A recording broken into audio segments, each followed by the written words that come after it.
They say grief has a sound. A low, constant hum that never truly fades. In the city of Aurelia, where glass towers scraped the sky and traffic never slept, that sound followed Amora Okoye everywhere she went. The drums beat, the fire crackles, and the night listens. Welcome to Tales by Fire, the home of African folk tales, where wisdom hides in stories, and every tale carries the heartbeat of a people. If you believe stories still carry fire, if you believe wisdom survives in whispers, then like, subscribe, and share, so this flame never dies. 3 months had passed since her husband died. 3 months since the city buried Kelechi Okoye with expensive flowers, long speeches, and polite lies. They called it an accident. A fall from a high-rise office building. A moment of carelessness. A tragic end to a brilliant young life. But Amora knew the truth lived somewhere deeper than police reports. On the night of the funeral, after the guests had gone and the musicians packed their instruments, Amora stood alone in their bedroom. The city glowed outside the window, careless and alive. She wore black. Not the ceremonial kind. The quiet kind that refused to attract attention. She looked at Kelechi's empty side of the bed and spoke aloud for the first time since his death. "I will not move on," she said softly.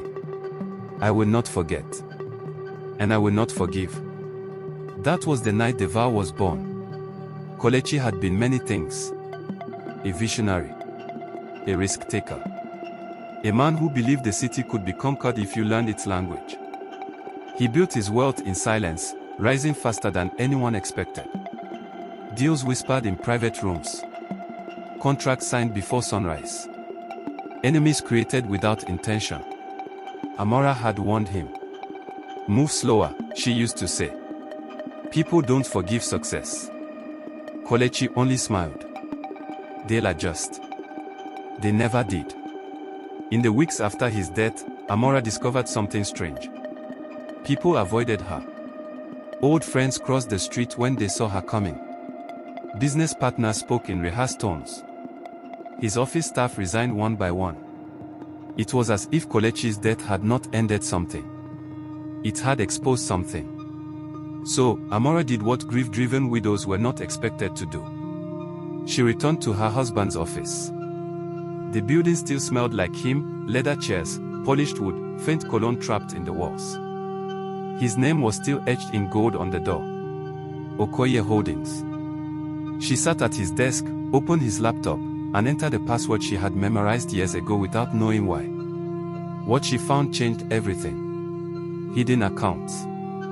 Encrypted emails. Meeting logs marked private. And one name that appeared again and again. Damilola Rhodes. Damilola was Kelechi's closest business partner. Stylish. Smooth-spoken. Always smiling. The kind of man who shook your hand with warmth and calculated your weakness at the same time. He had cried at the funeral. Loudly. But grief leaves patterns. And Amora had begun to recognize false ones. She followed the digital trail slowly, carefully. Every document revealed a story of pressure, of disputes masked as collaboration. Then came the final piece. A transfer made 6 hours before Kelechi died. A large sum moved from Kelechi's private account to an offshore holding tied to a shell company. The approving signature. Deep Rhodes. Amora leaned back in the chair and closed her eyes. Her husband had been robbed before he was killed. Or worse. Silenced. That night, Amora dreamed. She stood in the rain, calling Kelechi's name. He stood across the street, soaked and distant. "Let it go," he said. His voice was calm. Tired. She shook her head. "They must pay." Kelechi stepped back into the darkness. When she woke up, her pillow was wet with tears. But her resolve was dry as stone. Amora began to change. She traded morning dresses for sharp, urban business wear. Black trousers. Dark blazers. No jewelry except her wedding ring. The city noticed. So did Chief Balogun.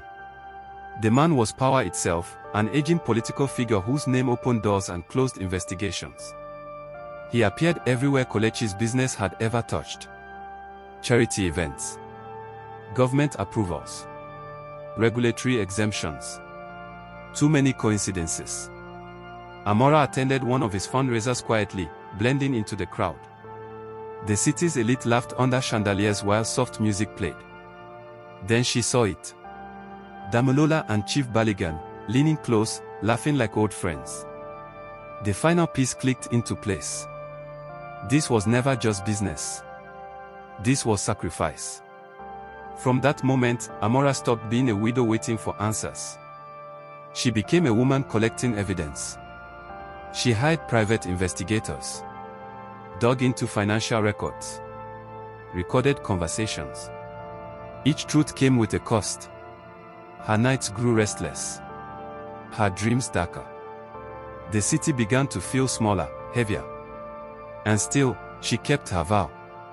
One evening, Damilola invited her for coffee. Public place. Glass walls. Smiling strangers. "My dear Amora," he said warmly. "You look strong." "I have no choice," she replied.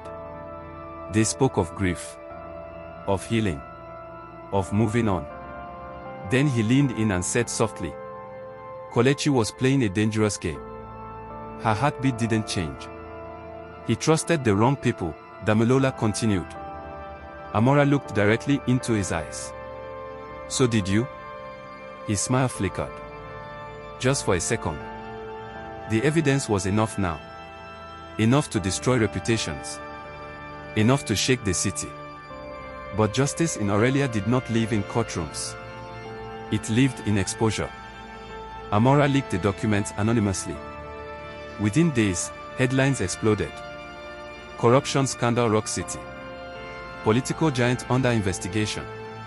Business partner flees country. Chief Baligan disappeared from public view. Damilola vanished entirely. The city buzzed with shock and outrage. And still, Amora felt empty. On the anniversary of Kelechi's death, Amora returned to the rooftop where she first made her vow. The city lights paused below her. Alive. Indifferent. She whispered into the wind. "It's done." No voice answered. No relief came. Only silence. That was when she understood. The vow had not kept her strong. It had kept her trapped. That night, rain poured like confession. Amora stood alone on a dark street, water soaking her clothes, washing away the sharp edges she had worn for months. She removed her wedding ring, held it in her palm, and finally spoke the words she had feared. "I release you. And I release myself." The city continued to move. But for the first time, Amora breathed freely. Because some promises, made in grief, are meant to be broken.